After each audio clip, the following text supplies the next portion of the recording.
눈앞이 깜깜한 3일 전에 목사 안수 받은 양다운 목사입니다. 네, 감사합니다. 저도 이제 3일밖에 안 돼가지고요. 제가 전도사인지 목사인지 가끔 헷갈리거든요. 근데 이제 성도분들께서도 많이 헷갈리실 것 같아요. 아까도 지나가는데 양다운 전도사, 목사 이렇게 하시는 분들도 있는데 이제 전도사라고 부르면 5,000원을 받기로 했어요. 네, 기억하시고 저 교육자에 같이 사역하는 이모모 우 목사님 계시는데 벌써 3번 불러가지고 15,000원 네, 적금됐으니까 다른 분들도 조심하시고 근데 이제 여전히 헷갈릴 수 있지만 네, 목사로 잘 불러주시면 감사하겠습니다. 네, 2016년도에요. 제가 안양에서 사역을 했는데요. 사역을 하고 이제 공덕역에 오면 항상 보이는 한 교회가 있었어요. 그 교회는 어디였을까요? 똑똑하십니다. 마포교회였습니다. 마포교회를 보면요, 봄에 참 이쁘더라고요. 살구꽃도 피고 그리고 앞에 놀이터도 있고 그때만 해도 아이들 막 뛰놀고 그래서 참 아름다운 교회다라고 생각했습니다. 제가 결코 여기에 오고 싶어서 마포교회에 온 게 아닙니다. 생각해 보니까 하나님의 인도하심이었다라고 저는 분명히 고백합니다. 하나님의 인도하심이 있었기에 제가 마포교회 유년부에서 사역할 수 있었고요. 하나님의 인도하심이 있었기에 마포교회 청소년부에서 청소년부 아이들과 같이 뛰놀며 사역할 수 있었고, 하나님의 인도하심이 있었기에 제가 지금 이 자리에서 목사가 되어 하나님의 말씀을 전할 수 있음을 믿습니다. 분명한 것은 하나님께서 선하고 의로운 길로 인도해 주셨고 하나님의 은혜로 지금도 저와 함께 하심을 다시 한번 믿음으로 고백합니다. 마포교회는요, 평생 제가 잊지 못할 교회가 될 것 같아요. 왜냐하면 인생의 많은 것을 여기서 배웠던 것 같아요. 첫 번째로는 마포교회에 와서 결혼을 했어요. 절대 마포교회 이제 형제랑 결혼하면 안 되죠. 마포교회 이제 이렇게 자매랑 결혼한 게 아니고요. 그 전에 사역했던 교회에서 제가 양을 잡아 먹었습니다. 그래서 같이 그렇게 결혼을 했고요. 그 다음에 마포교회에 와서 목사가 되었습니다. 담임 목사님께서 너무 축복해 주시고 했는데요. 목사라고 하는 것이 너무나 귀하고 복된 길이라고 생각을 하고요. 그리고 마포교회에 와서 아빠가 되었습니다. 그래서 목사, 아빠, 이 너무나 무거운 어깨를 가지고 살아가는데요. 그래도 이 목사 아빠라는 이름을 갖고 제가 성실하게 살아갈 수 있도록 기도해 주시면 감사하겠습니다. 특별히 저를요, 4년 동안 참 부족한 면도 많았는데요, 혼내질 않으시고 항상 사랑으로 저를 품어주셨던 우리 담임 목사님, 김선태 담임 목사님께 다시 한번 감사의 인사를 드립니다. 그리고 우리 물심양면으로 저를 위해 기도해 주시고 후원해 주시고 사랑해 주신 우리 모든 마포교회 성도 여러분 한 분 한 분께 감사를 드립니다.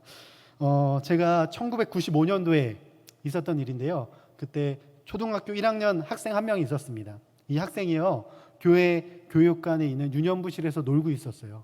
근데 놀고 있는데 친구들이 야, 이제 밖에 나가서 놀자라고 얘기를 하는 거예요. 그럼 어떻게 해야 돼요? 혼자 놀아야 돼요? 같이 나가서 놀아야 돼요? 같이 나가서 놀잖아요.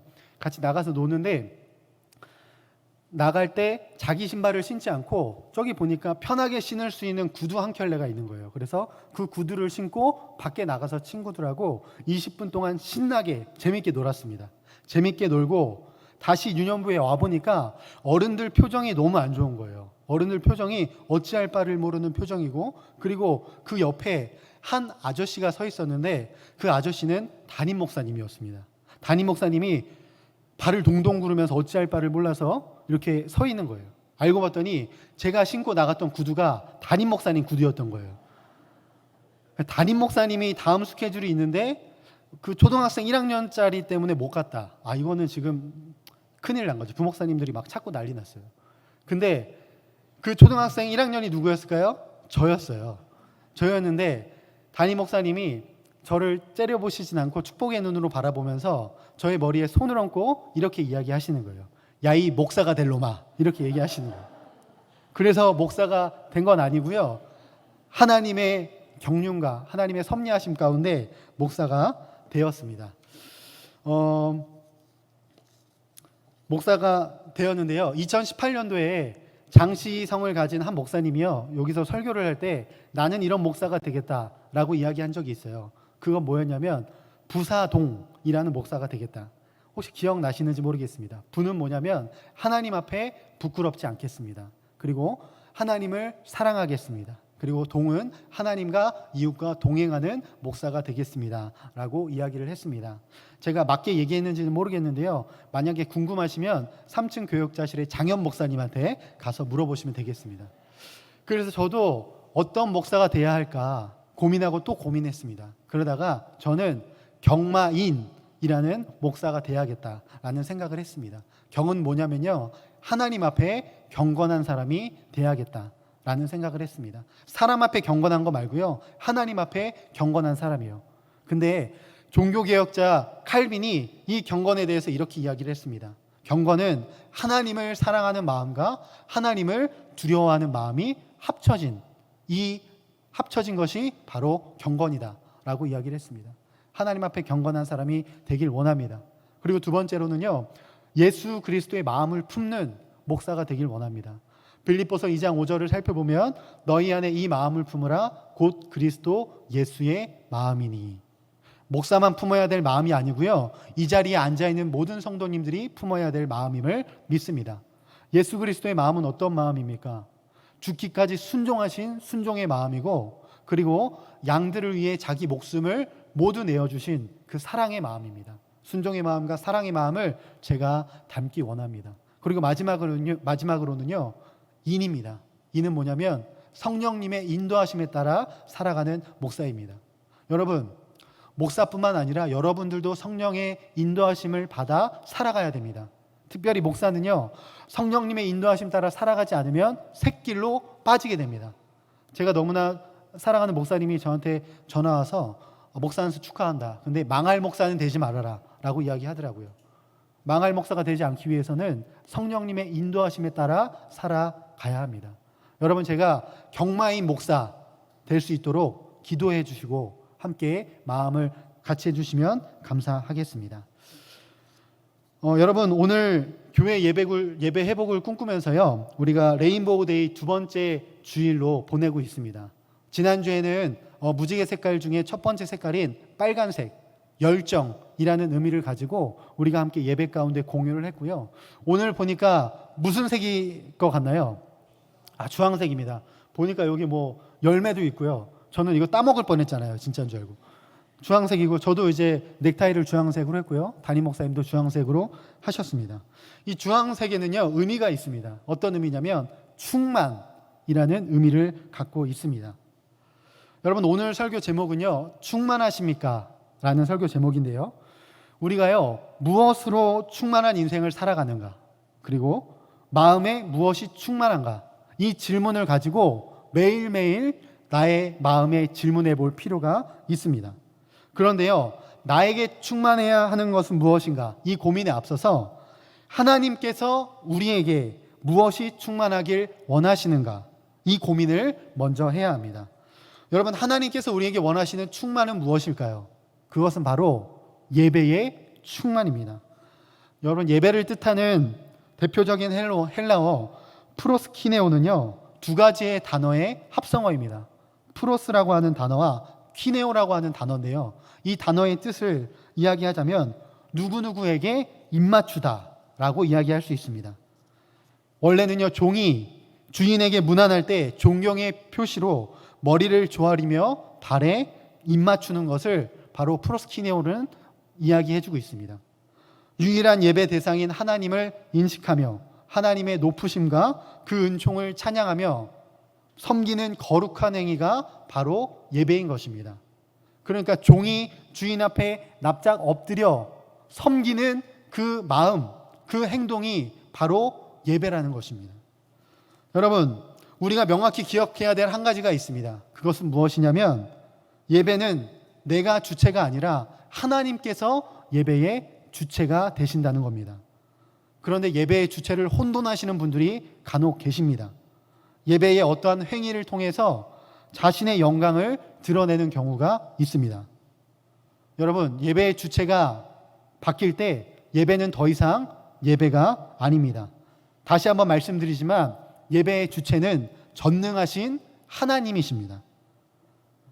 여러분, 충만은요, 가득 차다의 의미를 갖습니다.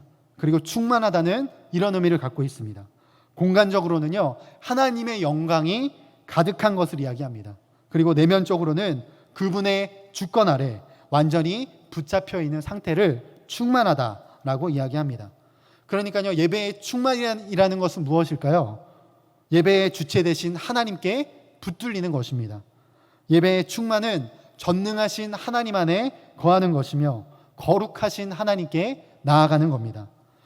하나님께서는요, 예배의 충만을 통해 우리가 하나님과 영적인 교제를 나누고 하나님과 소통하며 하나님의 주권 아래 거하는 믿음의 인생을 살기를 원하십니다.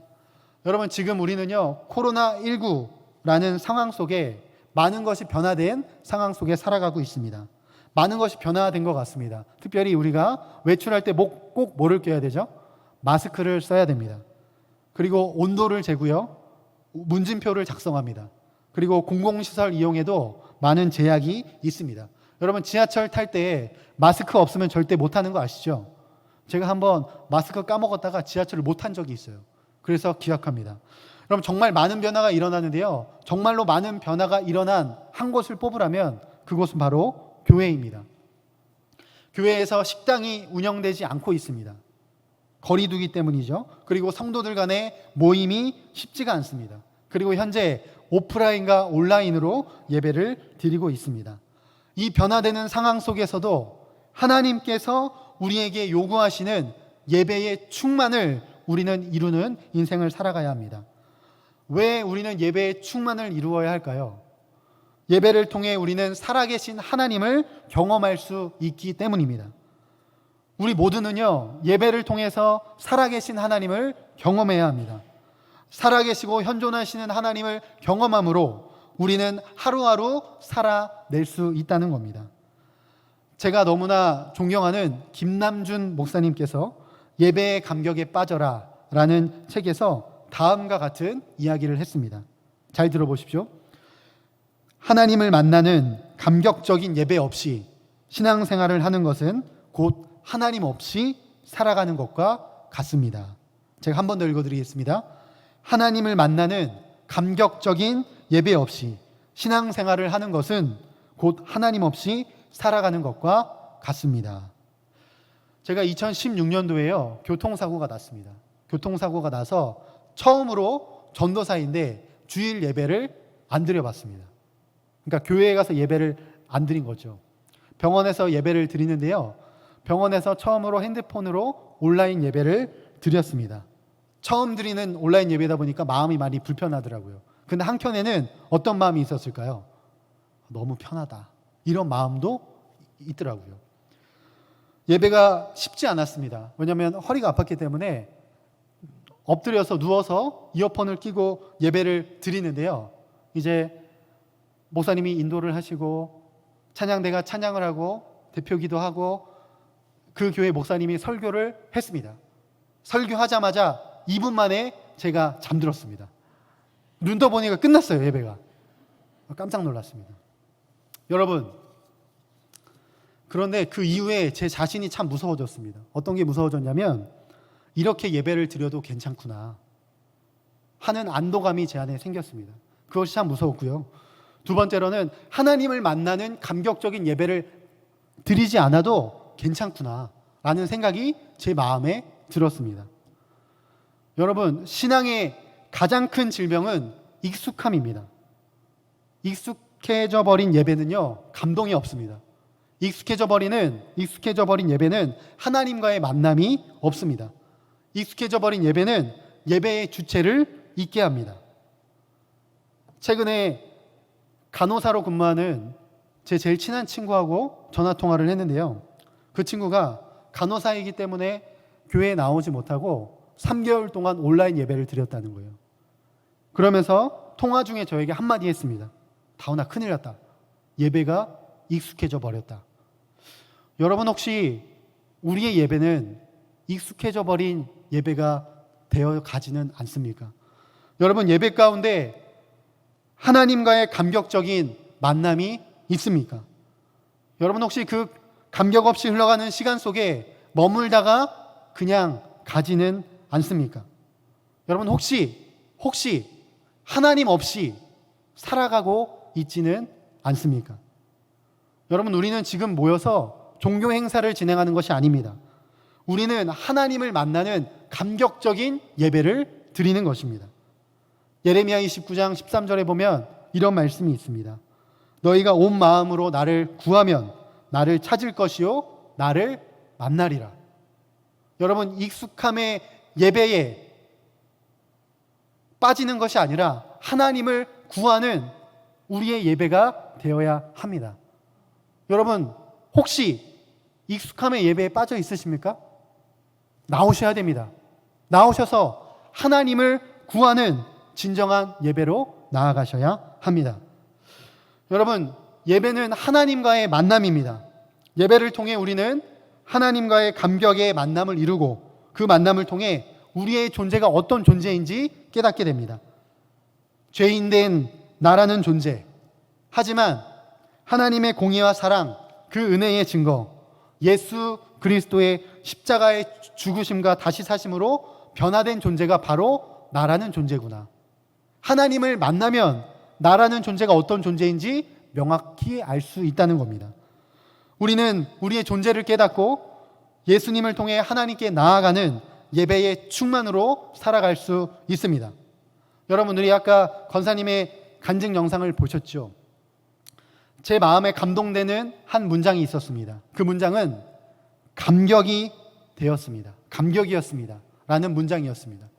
여러분, 과연 그 권사님께서 어떤 것 때문에 감격이 되었을까요? 교회에 그냥 나온 것이 감격이었을까요? 교회에 나와서 오랫동안 보지 못했던 사람들을 만났던 것이 감격이었을까요? 저는 권사님께서 예배의 주체 되신 전능하신 하나님을 예배 가운데 만났기 때문에 그것이 감격이 되었다라고 생각합니다.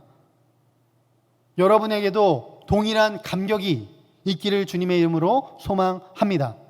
그 감격이 분명히 우리 가운데 있어야 합니다. 여러분, 예배의 충만이 우리 인생에 일어날 때 어떤 일이 일어납니까? 변화됩니다. 하나님을 만난 사람들은요, 변화되게 됩니다. 우리 모두가 예배의 충만 속에 하나님을 만남으로 변화되는 인생을 살아가야 합니다. 여러분, 예배 가운데 하나님을 감격적인 만남이 있다면 여러분의 인생이 분명히 변화될 줄 믿습니다. 그 변화는 어떤 변화입니까? 하나님을 주인으로 인정하며 순종하는 변화입니다. 예수님처럼 자기를 부인하고 자기 십자가를 지고 살아가는 변화입니다. 그 변화 속에 성령님께서 여러분들을 진리와 거룩의 인생으로 인도해 주실 것입니다. 여러분, 한번 나에게 이렇게 한번 고백해 보겠습니다. 예배의 충만 속에 하나님을 만나고 변화되는 인생을 살겠습니다. 옆에 분을 바라보면서 한번 이렇게 인사할까요? 예배의 충만 속에 하나님을 만나고 변화되는 인생을 삽시다. 오늘 읽은 본문은요, 저를 변화시켜주고 저의 인생을 예배의 충만으로 이끌어준 말씀입니다. 아무것도 염려하지 말고 다만 모든 일에 기도와 간구로 너희 구할 것을 감사함으로 하나님께 아뢰라. 그리하면 모든 지각에 뛰어난 하나님의 평강이 그리스도 예수 안에서 너의 마음과 생각을 지키시리라. 아멘. 제가 왜 이 말씀을 기억할까요? 이 말씀이 저를 변화시켰기 때문입니다. 어떻게 변화시켰다고요? 예배의 충만으로 변화시켰기 때문입니다. 제가 2008년도에 군대를 갔는데요, 두려움에 쫓겨서 군대를 갔습니다. 하나님과의 교제가 없이 살았고 하나님 없이 하루하루를 살다가 익숙해져 버린 신앙을 갖고 군대에 들어간 것입니다. 그런데 참 감사한 것은요, 하나님을 저버리고 살아가는 이러한 인생도 하나님께서 만나 주신다라는 겁니다. 여러분의 인생이 어떠한 모양인지 모르겠습니다. 하지만 여러분의 인생이 어떠한들 여러분이 하나님을 찾으면 하나님께서 분명히 여러분들을 만나 주신다라는 겁니다. 제가 신교대에 입대해서 이 빌립보서 4장 6절 7절의 말씀을 마음에 품게 되었습니다. 매일매일 읽으면서 하나님, 예배에 충만한 인생을 살아가게 하여 주시옵소서 라고 다짐하면서 군대를 너무 빨리 왔다 라는 이런 슬픈 마음도 가졌습니다. 그런데요, 제가 신교대를 이제 나와서 자대를 가게 됐는데요, 이제 1년 10개월 동안 제가 근무해야 되는 자대를 갔는데 그 자대 화장실 벽에 액자가 하나 걸려 있는데요. 그 액자에 어떤 글이 있냐면 빌립보서 4장 6절 7절 말씀이 걸려 있는 거예요. 혹시 군대 갔다 오신 분들 계세요? 집사님 권사님들 손 들면 안 됩니다. 군대 가면요, 화장실 벽에 원래 그런 액자가 안 붙어 있어요. 서로 존중하자, 상호 존중과 배려, 이런 글이 붙어 있죠. 그런데 군대 화장실에 빌립보서 4장 6절 7절이 걸려 있는 거예요.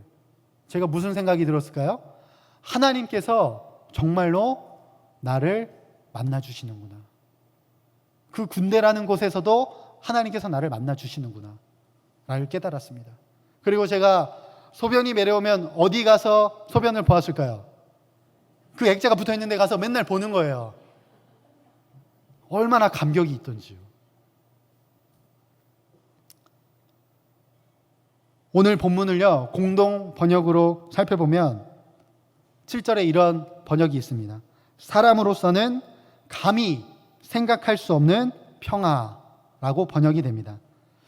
여러분, 예배의 충만 속에 우리 하나님께서는요, 사람으로서는 감히 생각할 수 없는 은혜와 평강을 우리에게 주십니다. 우리가 감히 생각할 수 없는 은혜와 평강을 주시는 분이 바로 우리 주 하나님이십니다. 그 은혜로 우리는 염려하지 않고 모든 것을 하나님께 아뢰는 믿음의 인생을 살아갈 수 있습니다. 또한 예배의 충만을 통한 하나님의 평강이 그리스도 예수 안에서 우리의 마음과 생각을 지켜 주십니다. 여러분, 예배의 충만함 속에 살아가시면서 하나님을 만나기를 간절히 소망합니다. 아까 우리 찬양대가 불렀던 찬양, 부르신 곳에서 나는 예배하네, 어떤 상황에도 나는 예배하네, 그 찬양대로 살아가길 원합니다. 여러분, 어떠한 상황에서도 하나님 예배할 수 있겠습니까? 제가 너무나 존경하고 사랑하는 저희 아버지, 제가 중학교 2학년 때 신장암 말기로 돌아가셨는데요, 병원에서 이제 한 달밖에 살지 못합니다 라고 아버지에게 이야기했습니다. 여러분, 한 달 남았습니다. 뭐 하시겠습니까? 한 달 동안 제가 보았던 아버지의 모습은 그 병원 침실에서 무릎 꿇고 기도하는 모습이었습니다. 왜 그런 상황에서, 아픈 상황에서 무릎을 꿇고 기도할 수 있었을까? 아버지에게 예배의 충만이 있었기 때문입니다. 예배의 충만이 있으면 어떤 상황에서도 하나님을 예배할 수 있습니다. 예배의 충만이 있으면 나의 모습이 어떠한들 하나님께 예배할 수 있다는 겁니다. 지금 여러분의 모습이 어떠합니까? 지금 여러분의 상황이 어떠합니까? 예배의 충만으로 살아가십시오. 예배의 충만 속에 예배의 주체 되신 하나님을 만남으로 하나님께 붙들리는 복된 인생 살아가는 여러분의 믿음의 인생 되기를 간절히 소망합니다. 한번 나에게 이렇게 인사하겠습니다. 충만한 예배 인생이 복된 인생입니다. 아멘. 기도하겠습니다.